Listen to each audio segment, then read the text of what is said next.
Looking strong is expensive. The room tightens around visible force. But when people think you are smaller than you are, they do something far more useful than respect you. They relax, and that relaxation costs them. Once people stop bracing against you, they loosen their mouths. They stop guarding plans, methods, and motive. They stop pricing your movement as a threat.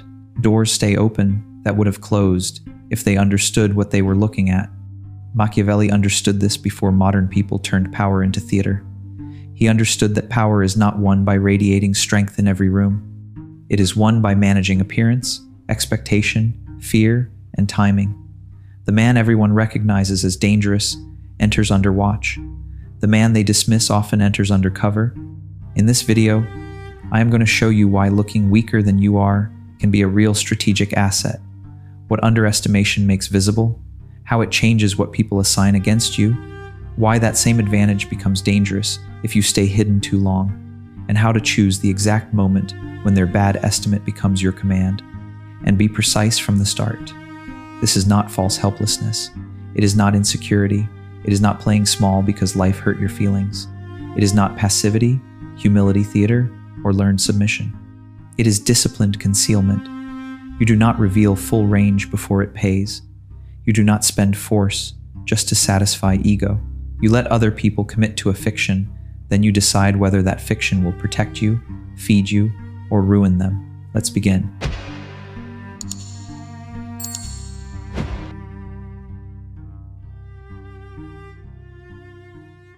Law 1. Visible strength attracts resistance. Discounted strength passes through. Most people are trained to believe that if you have strength, you should display it immediately. That is amateur thinking. Visible strength does not just create respect, it creates reaction. The moment people detect ambition, competence, appetite, social force, or unusual nerve, they compensate. They protect rank. They protect access. They become formal. They speak less freely. They smile more while trusting less. In the back of the mind, a new question appears. How much trouble could this person become? That question changes the room. A superior who senses that you are politically capable often becomes procedural overnight, not because rules suddenly matter to him, but because rules are a wall. A rival who notices real ability starts blocking introductions, controlling information, and claiming territory he barely cared about before. A social circle that senses one member has stronger presence than expected becomes sharper and more territorial. The jokes turn into tests. Friendliness turns into surveillance. Invitations become selective. The group starts preserving itself. This is the tax of obvious force. The powerful-looking person does not only gain attention, he pays for it. Every movement is interpreted. Every silence is read. Every mistake is remembered. Every plan meets resistance before it even starts.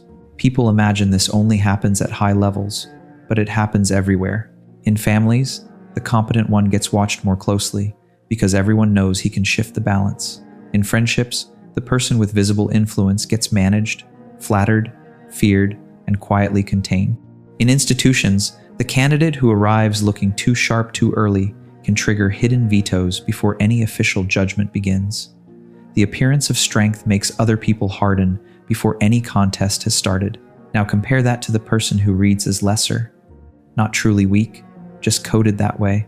Too quiet, too ordinary, too soft-spoken, too agreeable, too junior, too harmless, too unsure, too peripheral.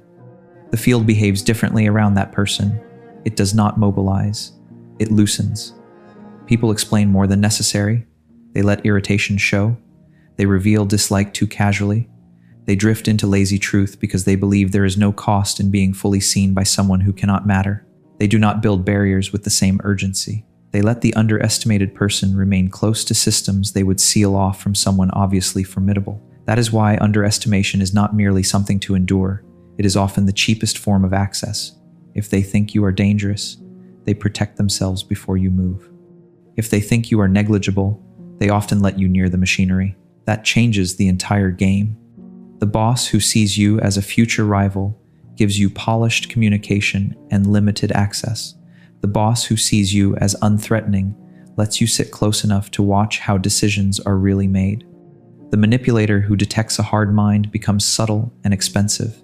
The manipulator who sees you as easy usually shows his method in one afternoon. The rival who respects your capacity starts investing against you. The rival who dismisses you spends his energy elsewhere and leaves his flank open. People fortify against what they fear. They relax around what they dismiss. That is the threshold law. But do not confuse this with cowardice. Looking weaker than you are only has value if you are stronger than you look. If the outer softness reflects inner softness, there is no strategy here. There is only vulnerability. The advantage depends on the split between appearance and capacity. Outwardly, you do not trigger full resistance. Inwardly, you stay hard, observant, and able to act. Machiavelli would recognize this immediately. He never wrote for people who wanted moral comfort. He wrote for people who wanted to survive among ambitious men. And among ambitious men, appearance is not decoration, it is a lever. If your appearance makes others organize too early, your power becomes costly before it produces return. If your appearance makes others relax too early, their mistake becomes your edge. Then something more valuable than access appears. They start revealing themselves. Law 2. Underestimation creates information asymmetry. This is where the idea stops sounding clever and starts becoming useful. When people believe you cannot threaten them, they stop managing your view of them. They still perform for those they fear. They still edit themselves around those they need. They still wear masks in front of people whose judgment can cost them something. But around the person they have ranked beneath them, the editing drops, and that drop is data. People talk too much around the person they dismiss. They confess without feeling that they are confessing. They leak motive under the cover of casual conversation. They reveal who they envy by how quickly they criticize. They reveal who they obey by how carefully they mention certain names. They reveal insecurity by what they over-explain. They reveal fragility by what they cannot joke about. They reveal priorities by what makes them instantly serious. A person who underestimates you gives you a map of himself, not because he means to, because contempt makes people sloppy. Watch how this works in real settings. The arrogant coworker assumes you are marginal, so he complains openly about leadership, tells you who is useless, names the allies he trusts, hints at his next move, and lets you hear which projects actually matter. The polished social climber reads you as inconsequential, so she drops the charm, shows where the resentment is, and reveals which people she flatters only for utility. The manipulative romantic partner thinks you are naive, so the sequence appears early. Delayed replies to create chase, sudden tenderness after distance, controlled ambiguity, disrespect disguised as wit.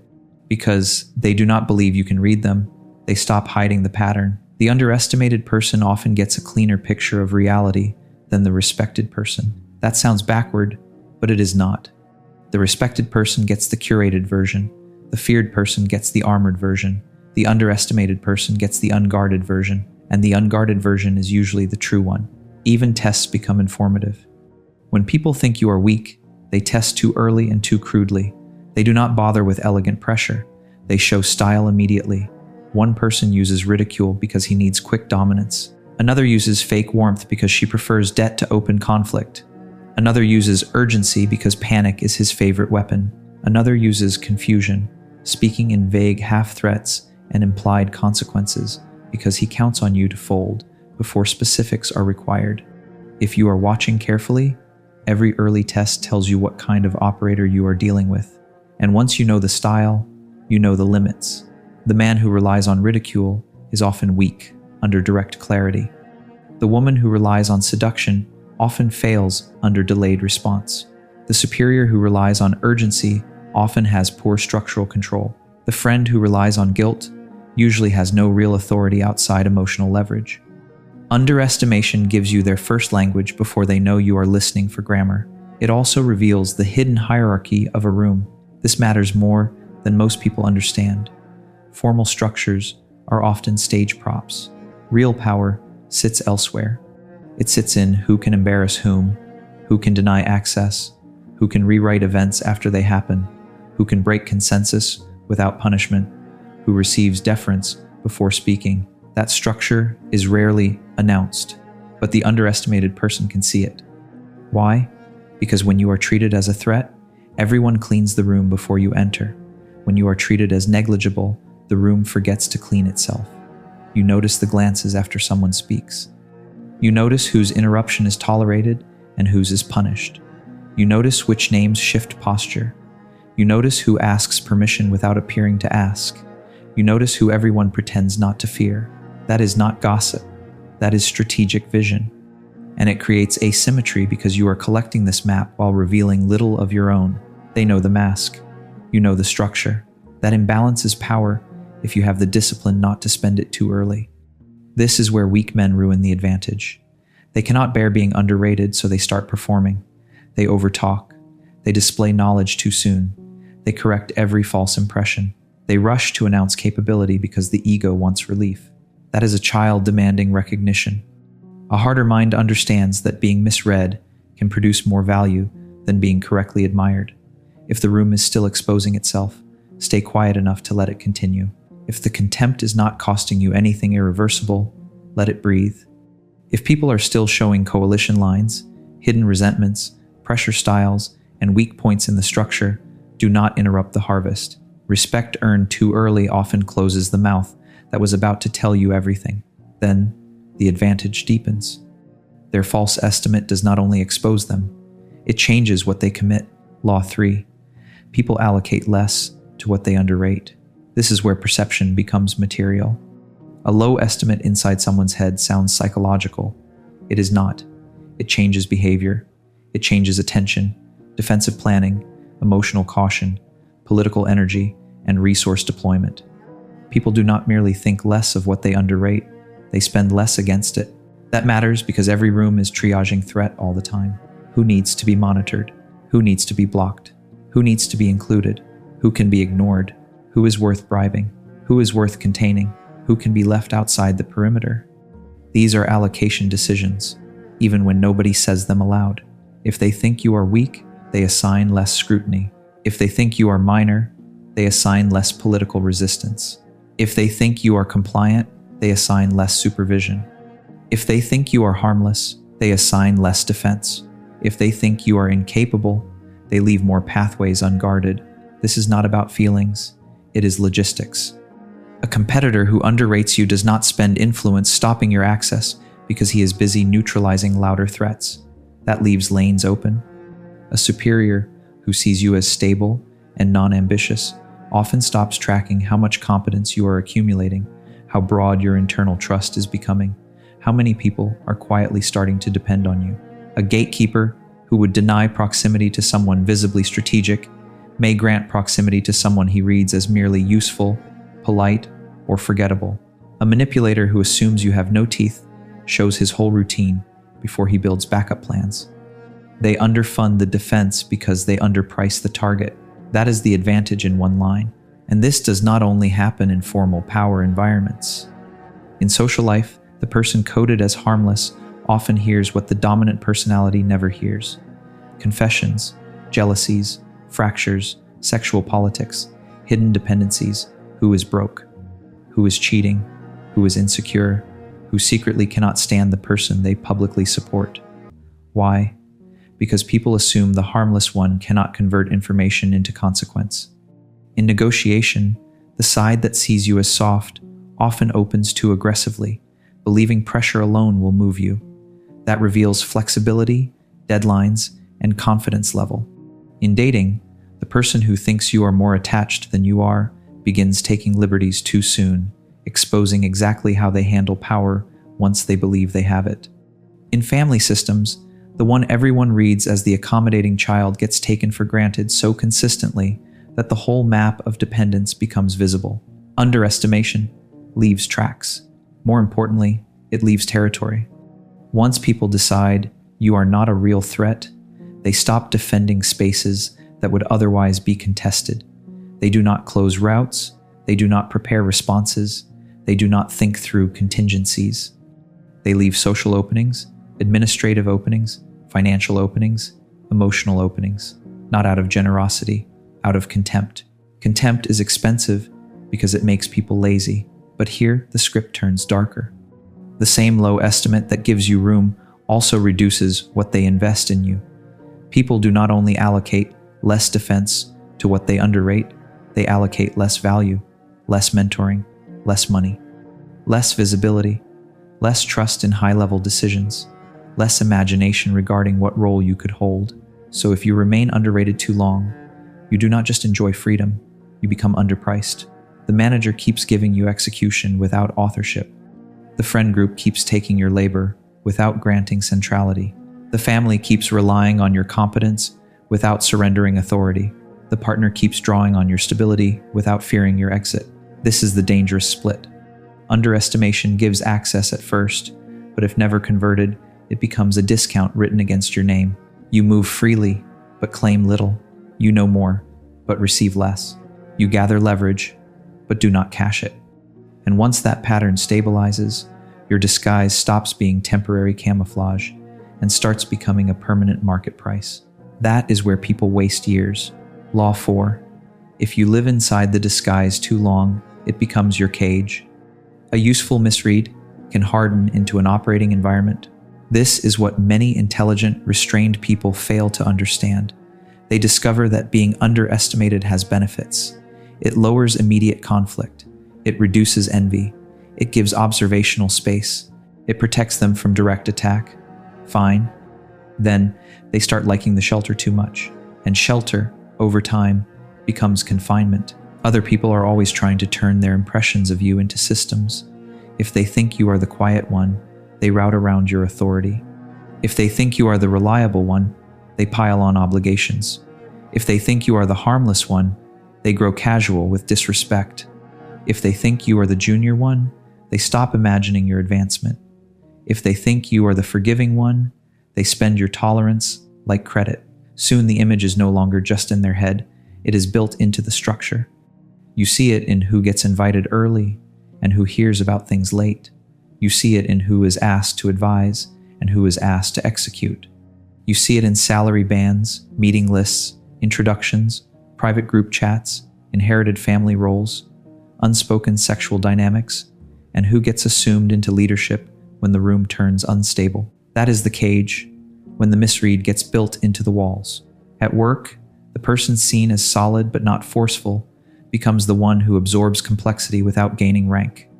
He cleans up messes, he stabilizes crises, he knows where everything is failing. Then senior visibility appears, and louder personalities stand in front of the result. The quiet, capable one becomes indispensable but not ascendant. In families, the reasonable child becomes the emotional janitor. Everyone expects maturity from him because he has shown it before. His composure gets treated as an obligation. Others are allowed chaos, appetite, tantrum, dramatic need. He is allowed duty. He is respected just enough to carry weight, not enough to redesign terms. In friendships, the easy one becomes infrastructure. He organizes, mediates, drives, helps, forgives, remembers, smooths over, and keeps the group functioning. Yet, the narrative center belongs to more theatrical people. He is useful to the circle without ever becoming its axis.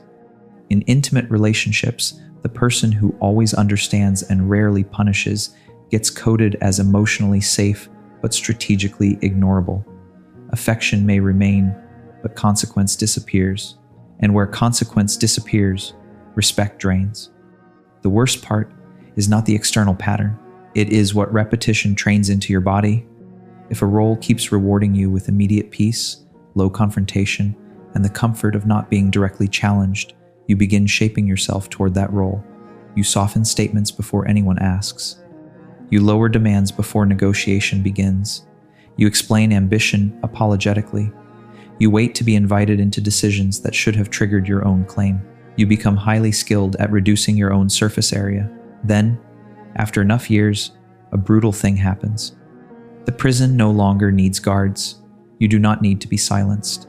You silence yourself at the moment where friction would have changed the hierarchy. You do not need to be denied. You pre-deny your own ask. You do not need to be minimized. You introduce yourself in smaller language than your position warrants. The mask has entered the nervous system. That is why concealment without repricing is fatal, not dramatic, structural. Machiavelli never meant appearance to become self-erasure. The point of appearance is to govern response, not to vanish inside someone else's estimate. If the image protects movement, but never converts into authority, compensation, access, or command, then you are no longer using perception. Perception is using you, so you need to know the signs that the tactic has expired. They are not mystical. You are always trusted with burdens, but rarely with final decisions. You are praised for reliability more than paid for value. People keep acting surprised by capacities you have shown repeatedly. Your social role never updates, no matter how much evidence accumulates. You feel relief at being underestimated and resentment at being treated accordingly. Your calendar is full of obligations that prove usefulness but not rank. At that point, staying hidden is no longer strategy. It is consent. And once you see that, there is only one serious question left. When do you end the disguise? Law 5. The advantage matures only when you choose the reveal. This is the law that separates strategic concealment from mere invisibility. The point was never to be overlooked forever. The point was to let other people commit to the wrong estimate deeply enough that reversing it becomes costly. Their underestimation has to move from opinion into structure. They need to speak from it, spend from it, plan from it, and build around it. Only then does your reveal have force. A reveal is weak when it is emotional. A reveal is weak when it is reactive. A reveal is weak when it happens just because your pride wants correction. That is not strategy. That is wounded vanity making noise.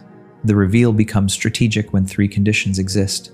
First, you have enough information to understand the real field. Second, they have already allocated badly because of their misread. Third, correcting that misread now costs them more than your silence costs you. That is timing. You do not reveal full range when the room can still reorganize cheaply against you. You reveal when they are exposed, dependent, overcommitted, underdefended, or publicly attached to the fiction they believed about you. Then, one move reprices everything. You speak in the meeting after everyone has already shown their cards, not at the beginning when they can still harden. You ask for terms after your value has become operationally undeniable, not while it still sounds like a personal claim. You draw a boundary after the other side has built habits around your compliance, so crossing you now carries loss. You demonstrate competence after rivals have distributed resources elsewhere, so their late adjustment arrives with no room. This is why the strongest reveal is often quiet. It does not need theatrical volume because it lands inside conditions already shaped in your favor. Imagine the quiet analyst everyone treated as support staff. For months he says little, watches everything, learns who actually decides, sees where the reporting is false, notices which senior figure is overconfident. Then, at the right moment, not to impress, but to settle a real decision, he speaks with exact command of the numbers, the risks, the incentives, and the hidden dependency everyone ignored. He is not proving intelligence, he is forcing repricing. After that moment, the room cannot return to the old estimate without humiliating itself. Or take a social group. One person has long been treated as peripheral, stable, endlessly available. He notices who uses him, who relies on him, who assumes he will always absorb disorder. He does not complain. He changes access. He withdraws labor. He aligns elsewhere. Suddenly, the group discovers that the person it coded as minor was carrying half the structure. By the time they realize it, they are negotiating from loss. Or in a relationship, someone has been treated as too patient to leave, too composed to retaliate, too understanding to impose consequence. Then, the reveal is not a dramatic speech. It is refusal. It is clean exit. It is terms delivered once without begging. It is the other side discovering that the softness they misread was restraint, not incapacity. That is the principle. One move that forces revaluation across all prior interactions. The power comes from collision. Their new perception crashes into old commitments. They took liberties they would not have taken if they had understood you. They neglected defenses they would have built if they had priced you correctly. They exposed motives they would have hidden. They made plans under a false assumption of safety. They distributed status as if you would remain outside the contest. Now, the reveal arrives, and all those decisions become liabilities. That is what you want. Not applause. Not vindication. Not the sentimental pleasure of proving doubters wrong. You want late recognition, Because late recognition is costly recognition. Machiavelli again. Force shown too early invites coalition. Force shown too late invites irrelevance. But force revealed after others have committed themselves to a bad estimate creates something more valuable than surprise. It creates irreversible pressure. The superior who dismissed you now depends on your competence in a crisis he cannot manage alone. The rival who ignored you now lacks the time or credibility to block your move. The manipulator who treated you as pliable now learns that his method only worked while you allowed the test to continue. The institution that underpaid you now discovers that replacing invisible excellence costs more than recognizing it would have. That is command born from timing. But there is a price. Once the room understands your real size, some of the old freedom disappears. Watchfulness returns, resistance returns, envy returns. People become careful. The field hardens again. Good. By then, if you have done this correctly, you are no longer revealing yourself to gain validation. You are revealing yourself from position, from proof, from leverage, from a place where their reaction cannot erase what you have already secured. That is the mature use of underestimation. Not to hide forever, not to drift through life as a misunderstood asset, not to collect secret pride while accepting public discounts, to let others spend badly on the assumption that you do not matter, then make that assumption cost them. Recap. Visible strength attracts resistance, while discounted strength passes beneath active defense. Underestimation then creates information asymmetry, because people reveal more around the person they think cannot threaten them. That false estimate becomes material when they assign less scrutiny, less defense, less political energy, and fewer barriers to what they underrate. But if you remain inside that image too long, it hardens into role, routine, ceiling, and self-restraint. So, the advantage matures only when you choose the reveal after their bad estimate has already distorted their position and made revision expensive. Here is the final truth. Power is not being seen at full size. Power is deciding who gets to learn your size and making sure they learn it after the answer is no longer available. Subscribe and like if you prefer strategy over display. Never correct a misread before you have extracted its value. In the comments, name one moment when being underestimated gave you an advantage you could actually use.